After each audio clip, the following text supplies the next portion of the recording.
Third periodic classification of element. So मेरा जो first point है वो है the need of classification of element. Why we need to classify the elements. देखिए periodic classification क्या होता है. We are systematically arrange all the elements which are known to us. तो उन एलिमेंट्स को हम क्या करते हैं एक टेबल के अंदर अरेंज करते हैं. We are place them horizontal row, place them in a table which consists of horizontal rows and vertical column. So that table is known as periodic table. उस टेबल को हम क्या बोलते हैं पीरियोडिक टेबल बोलते हैं. तो हम एलिमेंट्स को क्या करते हैं सिस्टमैटिकली हॉरिजॉन्टल रोज और वर्टिकल कॉलम्स में अरेंज करते हैं. So that arrangement is called periodic classification of elements. और arrange the elements in the periodic table is known as periodic classification of elements. अब एलिमेंट्स को अरेंज टेबल में क्यों arrange किया जा रहा है. Why we need it. देखिए जब एलिमेंट सिस्टमैटिकली अपनी प्रॉपर्टी वाइज एक टेबल के अंदर अरेंज होते हैं तो उससे क्या फायदा होता है. सबसे मोस्ट बेनिफिट जो है वो क्या है कि इससे एलिमेंट्स की जो फिजिकल और केमिकल प्रॉपर्टीज हैं वो हम क्या कर लेते हैं इजीली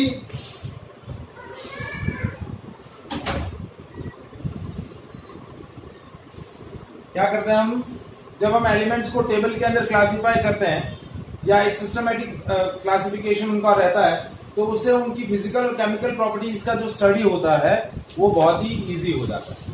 क्या हो जाता है इजी हो जाता है. और उन फिजिकल और केमिकल प्रॉपर्टीज से जो रिलेटेड पैरामीटर्स हैं वो भी हम क्या कर लेते हैं इजीली स्टडी कर लेते हैं या इजीली डिटरमाइन कर लेते हैं. So that are the need of classify the elements systematically. अब बहुत सारे साइंटिस्ट ने एलिमेंट्स को अपने अपने नॉलेज के हिसाब से सिस्टमैटिकली अरेंज किया. Some of the classification you know that you will study in the class 10th standard, which is known as earlier attempts to classify the elements. और उनमें earlier attempts कौन कौन से थे. Dauber-Reiner law of triad, Newland's law of octave and Mendeleev classification. ये तीनों classification आप 10th standard के अंदर पढ़ चुके हैं. यहाँ एक और मैं अर्लियर क्लासिफिकेशन यहाँ डिस्कस करने वाला हूँ. That is Lothar Meyer curve. That curve is related to the curve. This Lothar Meyer curve is plotted between the atomic volume and the atomic mass of the elements. तो मैं आज डिस्कस कर रहा हूँ earlier attempts of classification of elements. Earlier attempts of classification of elements. आप लोगों को दिख रहा है. Yes sir.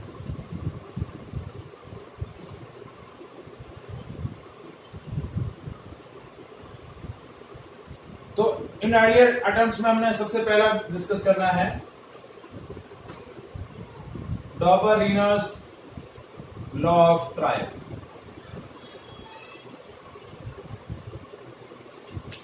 डॉबर-रीनर was the first scientist. एक जर्मन केमिस्ट था जिसने एलिमेंट्स को उनकी प्रॉपर्टीज के अकॉर्डिंग क्या किया सिस्टमैटिकली अरेंज किया. उसने क्या बताया कि एलिमेंट्स की जो प्रॉपर्टीज हैं वो उसके एटॉमिक मासेस से क्या होती है रिलेट होती है. मतलब उसने he was the first scientist which relate the properties of element with its atomic mass. Elements की प्रॉपर्टीज को उसके एटॉमिक मास से उसने क्या किया रिलेट किया. he made a group of 3 elements and that group of 3 elements is known as triad. Group of 3 element is known as triad. 3 element के group को क्या बोला गया ट्रायड बोला गया. अब इन ट्रायड्स की क्या कैरेक्टरिस्टिक्स थी. When this group of 3 elements in arrange in increasing order of their atomic weight what will happen. You observe that atomic weight of middle element was a roughly arithmetic mean of other 2 elements. तो डॉबर-रीनर law of triad क्या है मैं collectively एक बार वापस से बता रहा हूं. Dobereiner law of triad states that when elements are arranged in an increasing order of atomic weight, first we made the group of three elements, and as we arrange them in an increasing order of their atomic weight, what he observed that atomic weight of middle element was a roughly arithmetic mean of remaining two elements. मतलब जब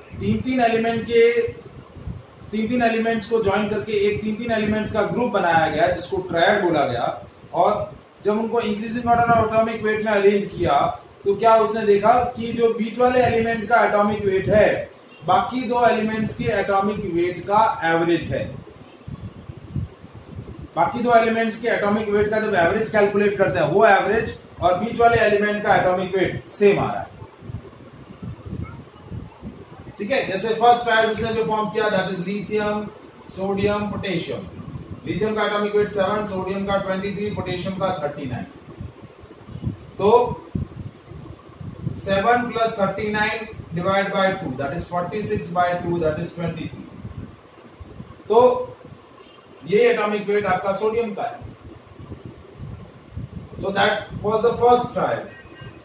ये पहला जो group of 3 elements था, lithium sodium potassium. फिर second trial था calcium strontium barium. What is the atomic weight of calcium?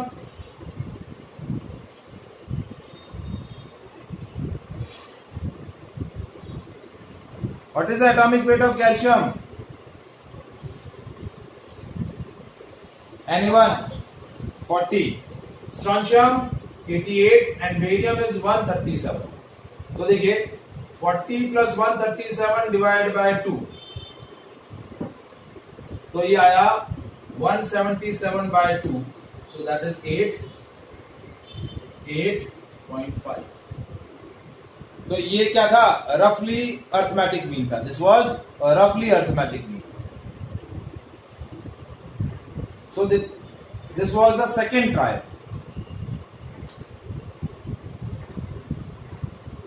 ठीक है, अब थर्ड ट्रायल था क्लोरीन ब्रोमीन आयोडीन। क्लोरीन का एटॉमिक वेट होता है 35.5।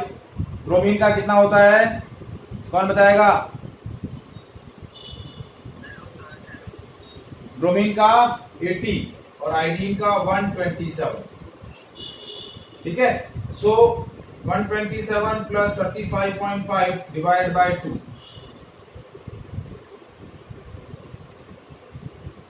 तो ये हो गया 12 162.5, so that is 81.25। तो ये जो अर्थमेटिक मीन आया वो बीच वाले एटॉमिक वेट के नियरली इक्विवेलेंट। क्या है? Nearly equivalent. यस, हेलो, हाँ बेटा बोलो क्या हुआ? हाँ आपकी आवाज आ रही है मेरे को। मेरी आवाज आ रही है? फिर फोर्थ ट्रायड जो बनाया, चौथा ट्रायड जो बनाया उसने sulphur selenium and tellurium. Sulphur का एटॉमिक वेट 32, 79 और 127। टेलुरियम का 127 है। हाँ, टेलुरियम का भी 127 पॉइंट कुछ रहता है, 127.2, और आयोडीन का होता है 126.9 और 8। तो अराउंड आयोडीन और टेलुरियम का सेम ही है। तो 32 + 127 बाय 2, ये हो गया 9, 149 बाय 2। ठीक है, 159 सॉरी 149 159, तो हो गया 78.5। So that is known as Dobereiner law of Triad. but after certain time Dobereiner law of triad was discarded because he could not arrange all the elements in the group of three elements. सारे elements को वो उस time तक जितने non elements थे उन सारे elements को तीन एलिमेंट्स के ग्रुप में क्लासिफाई नहीं कर पाया था.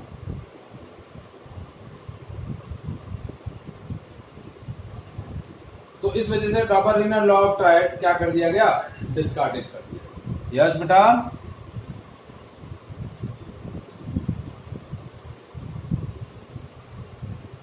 Any doubt?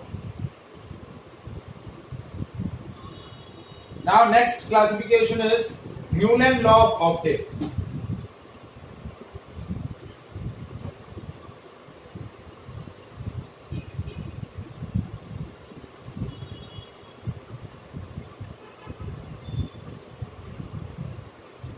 So Newland law of octave क्या था?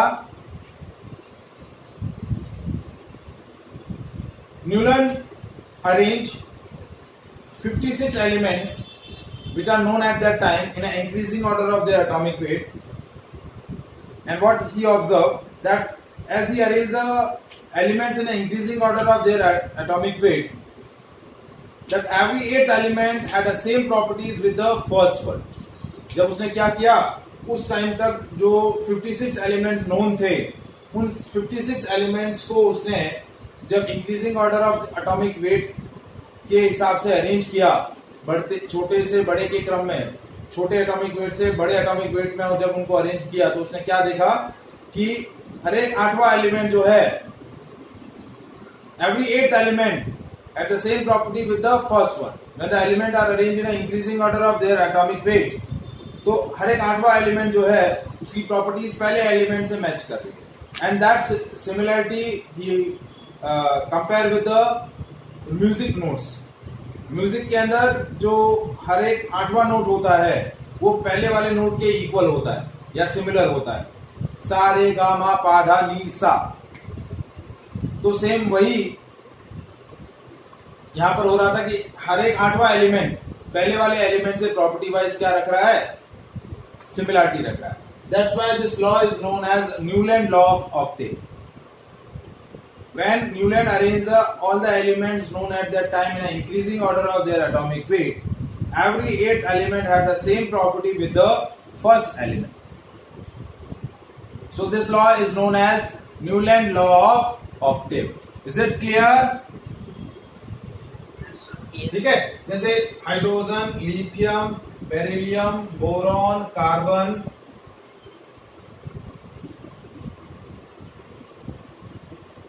नाइट्रोजन, ऑक्सीजन, ठीक है, ये first, second, third, fourth, fifth, six, seven, eight. Fluorine.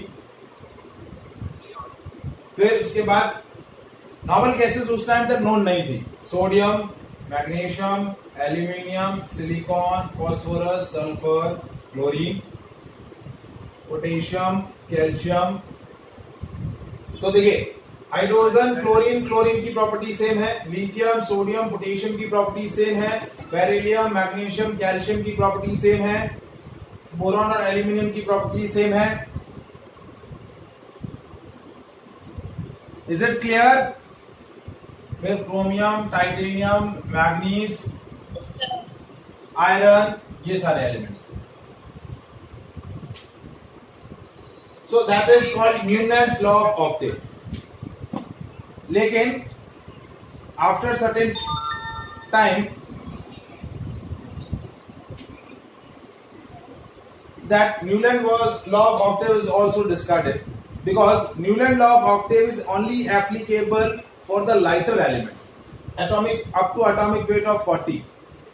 40 के बाद यानी कैल्शियम के बाद न्यूलैंड लॉ ऑफ ऑक्टेव जो है फॉलो नहीं हो रहा है. हेवियर एलिमेंट्स के लिए ये लॉ फॉलो नहीं हो रहा है. मतलब उसका लॉ क्या था कि हर एक आठवां एलिमेंट अपनी पहले एलिमेंट से मैच कर रहा है. तो यहां पर ऐसा नहीं हो रहा था. कैल्शियम के बाद ऐसा नहीं होगा. सेकेंड पॉइंट जो न्यूलैंड ने जो अज्यूम कर लिया था कि Newland assume that only 56 elements are exist in the nature. No new element was present in the future और discovered in the future.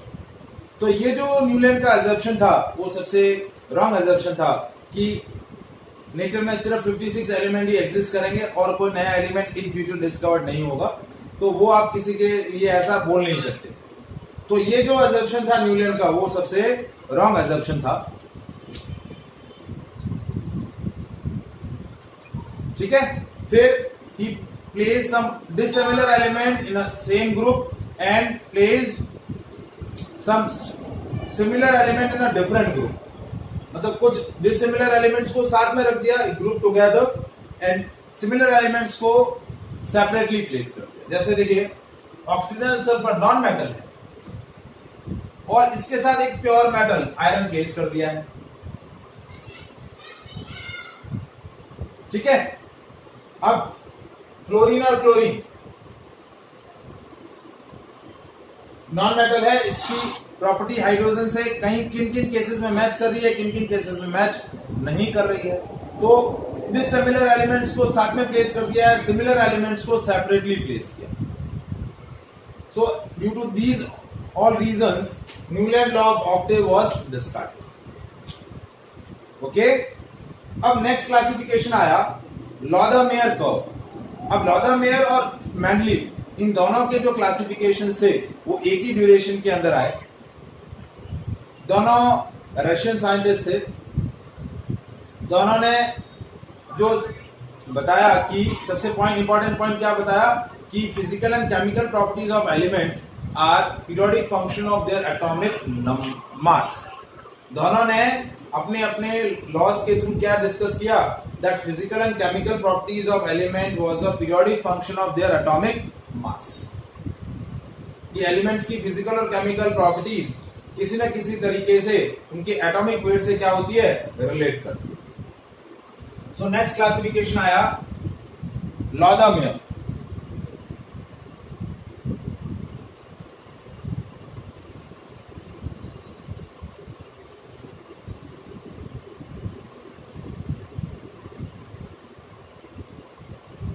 So Lorentz curve, he plotted a curve between atomic volume of the elements and atomic mass। देखिए atomic volume क्या होता है, atomic volume क्या होता है, mass upon density. तो that is the ratio of atomic mass upon density. Mass upon density का जो रेशियो था वो क्या बोला जाता था, एटॉमिक वॉल्यूम। तो एज ही प्लॉटेड अ ग्राफ और curve between atomic volume of elements and atomic mass, तो उसने एक स्पेसिफिक कर्व ऑब्टेन किया।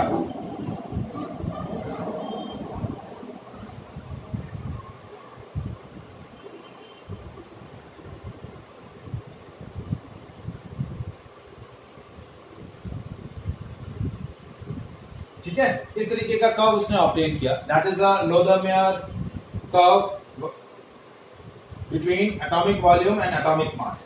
अब इस कर्व के जो पीक पॉइंट्स पे थे वो पीक एलिमेंट्स कौन से थे, alkali metal, lithium, sodium, potassium, rubidium, caesium. All these elements occupy the peak position. जो एल्कलाइन अर्थ मेटल थे, beryllium,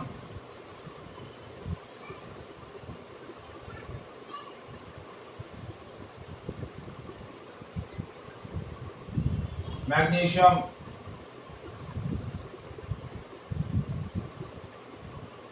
calcium, strontium, they occupy the middle position of the curve। और जो हैलोजन एलिमेंट्स थे lower portion, chlorine, chlorine, bromine, iodine. तो ये जो positions थी different elements की इस कर्व के अंदर, तो ये चीज क्या बता रही थी कि atomic volume is one of the physical property of element, atomic mass is also physical property of element, density is also physical properties of element। So this curve indicates that physical properties of elements are the periodic function of the atomic mass, मतलब periodic physical properties of element और atomic mass किसी न किसी तरीके से क्या हो रहे हैं, एक दूसरे से रिलेट हो रहे हैं। Physical properties of elements are the periodic function of their atomic mass. So Lothar Meyer curve जो है वो ये चीज इंडिकेट कर रहा है, that physical properties of elements are the periodic function of their atomic mass. Is it clear? ये Lothar Meyer curve समझ में आया बेटा आपको?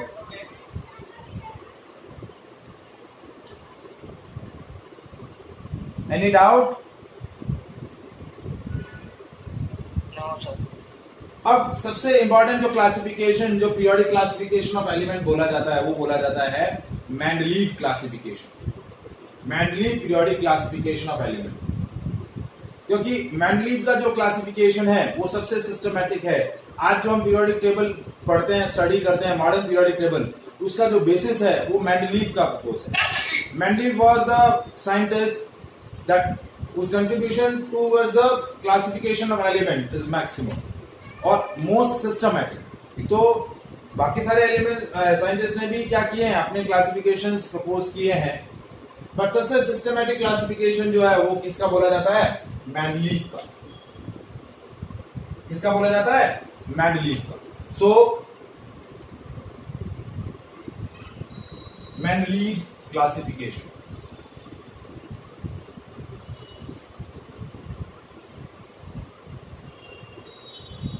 तो जब मेंडलीव ने एलिमेंट्स को उनकी प्रॉपर्टीज के बेसिस पे क्लासिफाई किया, at that time only 63 elements are known at that time. So first we take all the 63 elements and take their specific compounds, study the properties of oxides and hydrides of all these elements। जो 63 elements थे उनके oxides और उनके hydrides की chemical properties को उसने क्या किया, स्टडी किया।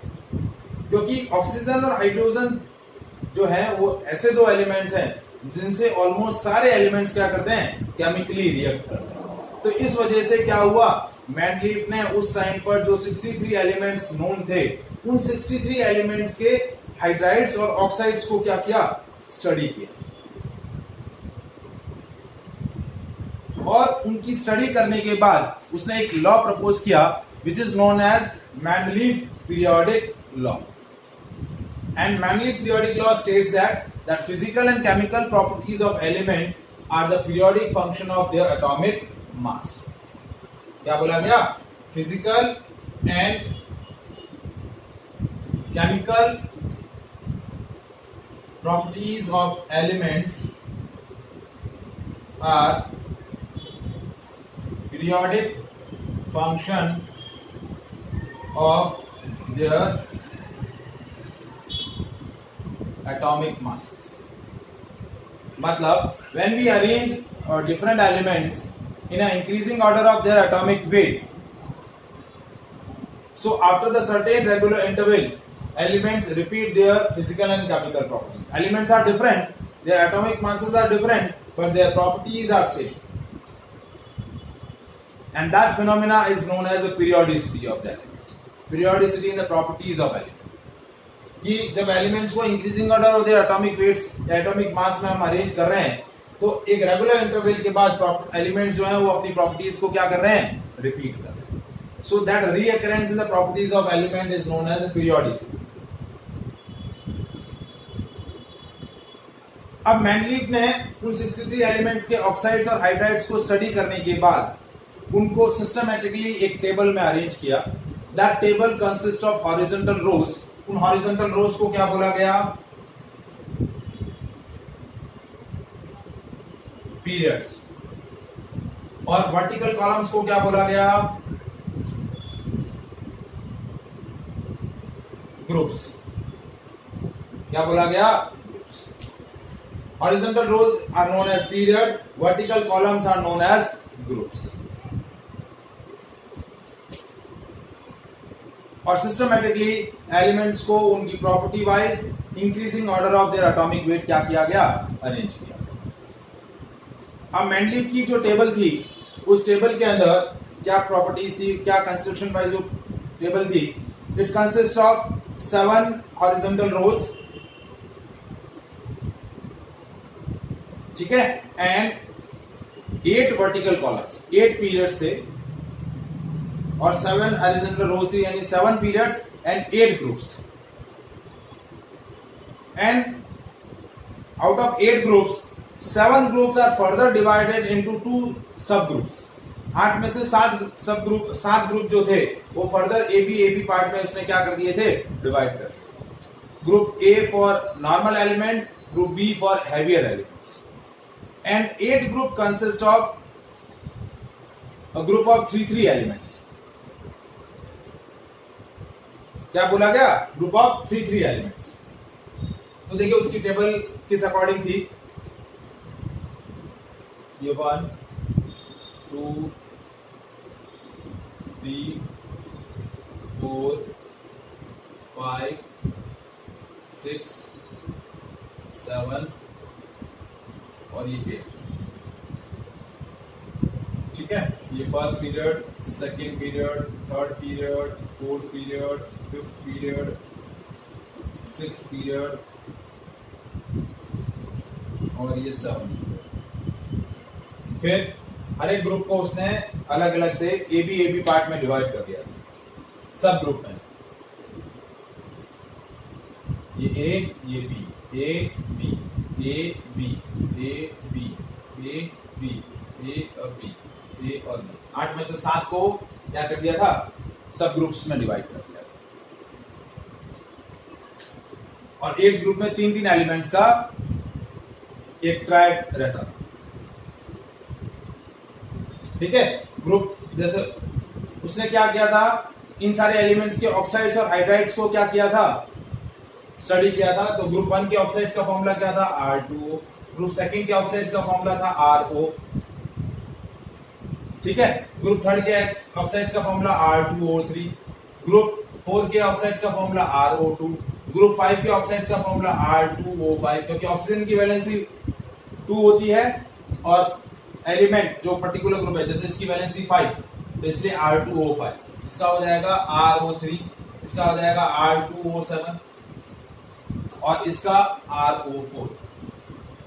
तो ये इनके ऑक्साइड्स का फॉर्मूला. मतलब ऑक्साइड के रेस्पेक्ट में एलिमेंट्स की वैलेंसी 1 to 8 क्या कर रही थी, ट्रैवर्स हो रही थी. 1 to 8 with respect to oxygen. मैनलीफ के हिसाब से एलिमेंट की वैलेंसीज क्या थी, ग्रुप 1 के एलिमेंट्स की वैलेंसी थी 1, ग्रुप 2 के 2, ग्रुप 3 के एलिमेंट्स की वैलेंसी 3, ग्रुप 4 के एलिमेंट की वैलेंसी 4, ग्रुप 5 के एलिमेंट की वैलेंसी 5, ग्रुप 6 के एलिमेंट की वैलेंसी 6, ग्रुप 7 के एलिमेंट की वैलेंसी 7 और ग्रुप 8 के एलिमेंट्स की वैलेंसी 8. और उनके हाइड्राइड्स के फॉर्मूले क्या थे, RH, RH2, RH3, RH4, then RH3 again, RH2, RH. मतलब पहले वैलेंसी 1 to 4, फिर 4 to 1.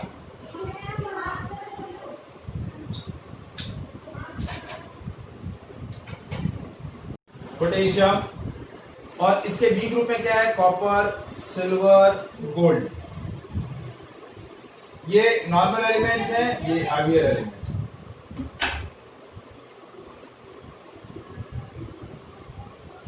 ठीक है, फिर इसमें बेरिलियम, मैग्नीशियम, कैल्शियम. ठीक है, ग्रुप 2 के अंदर कौन से एलिमेंट्स रखे गए, कैडमियम, मरकरी.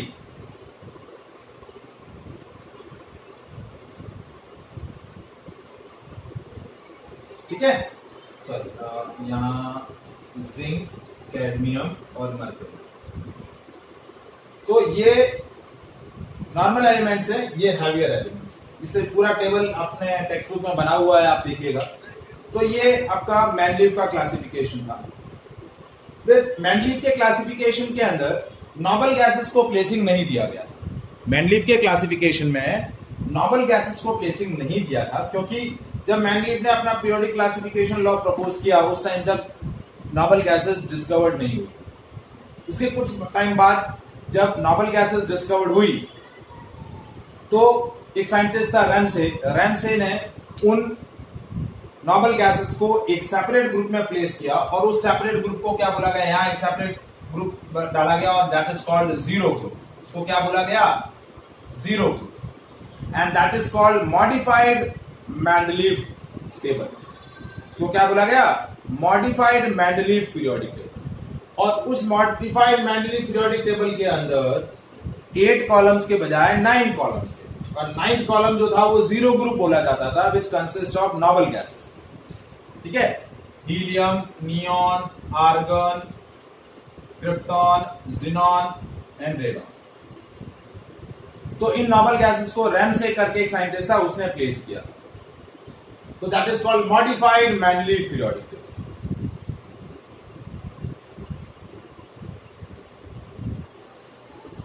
बट मेंडलीव का ये जो क्लासिफिकेशन था वो सबसे सिस्टमैटिक था। इस क्लासिफिकेशंस के क्या क्या एडवांटेजेस थे? पहला एडवांटेज था कि एलिमेंट्स को सिस्टमैटिकली अरेंज किया था, तो now the study of elements are quite easy, क्योंकि एलिमेंट्स को प्रॉपर्टी वाइज, फिजिकल और chemical property wise systematically arrange किया था, तो इसलिए एलिमेंट्स का स्टडी बहुत ही क्या हो गया, सिस्टमैटिक हो गया, इजी हो गया। तो सबसे पहला जो मेंडलीव क्लासिफिकेशन का एडवांटेज था वो ये था। Is it clear? आया समझ में बेटा?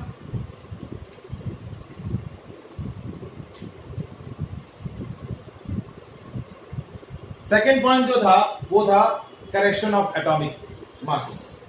मैं डिस्कस कर रहा हूं advantages of Mendeleev classification.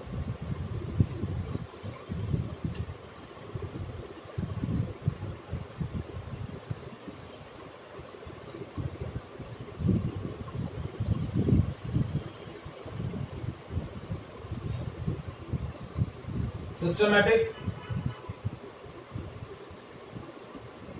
study of properties of elements.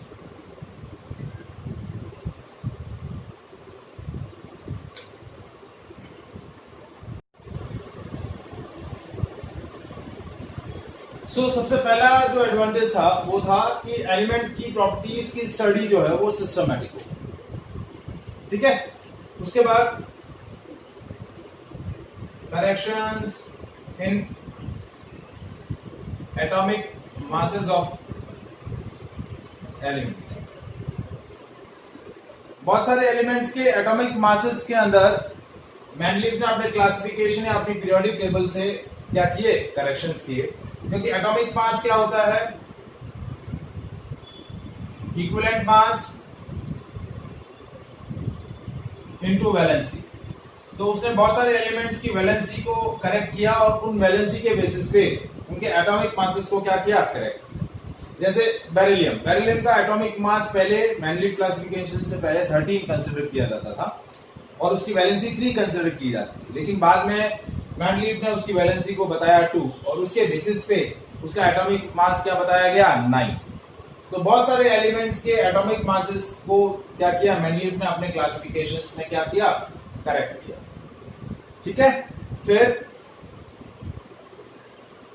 Discovery of new elements.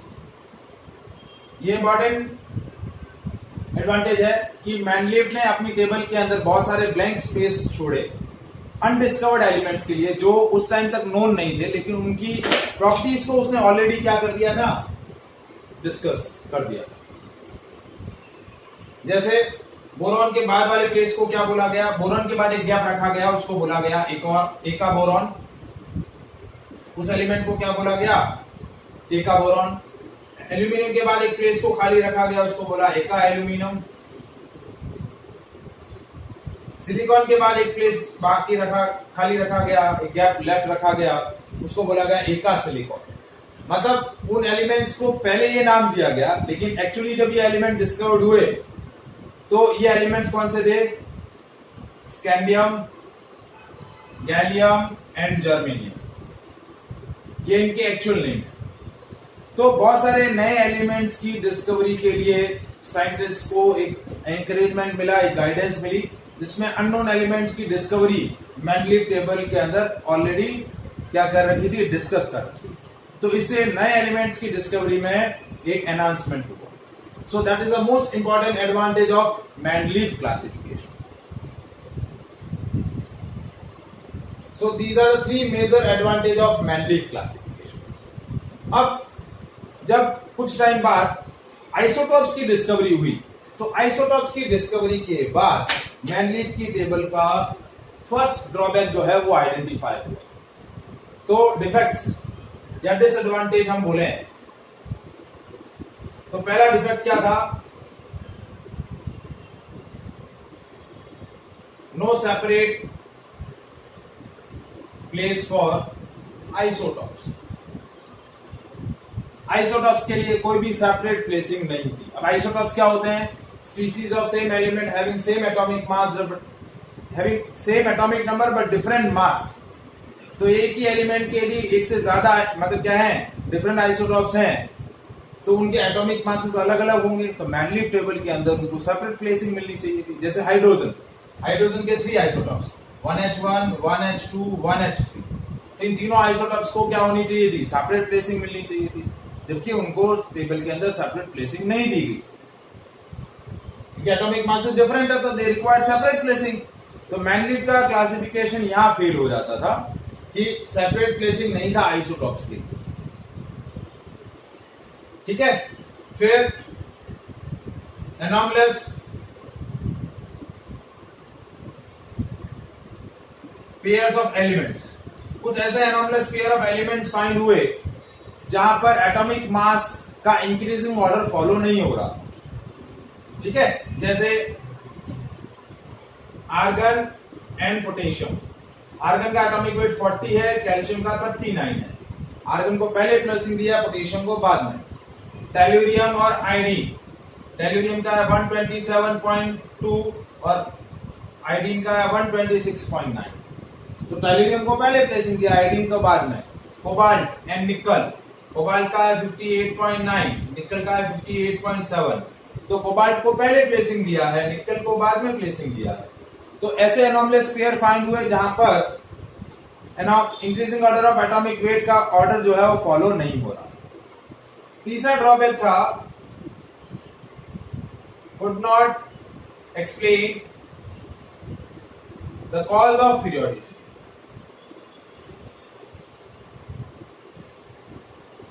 उसने ये तो बोला कि एलिमेंट्स की जो फिजिकल और केमिकल प्रॉपर्टीज है वो एटॉमिक वेट का पीरियोडिक फंक्शन है, बट क्यों है उसका रीजन मैंडलीव ने प्रपोज नहीं किया कि एलिमेंट एक रेगुलर इंटरवल के बाद अपनी प्रॉपर्टीज को रिपीट क्यों कर रहे हैं, वो उसने एक्सप्लेन नहीं किया। और चौथा ड्रॉबैक था कि उसने कुछ डिसिमिलर एलिमेंट्स को साथ में प्लेस कर दिया था और सिमिलर एलिमेंट्स को सेपरेटली।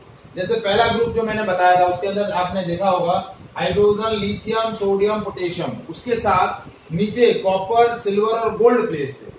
अब lithium, sodium, potassium highly reactive elements हैं और उनके साथ least reactive element copper, silver और गोल्ड ग्रुप बी के अंदर प्लेस कर दिया।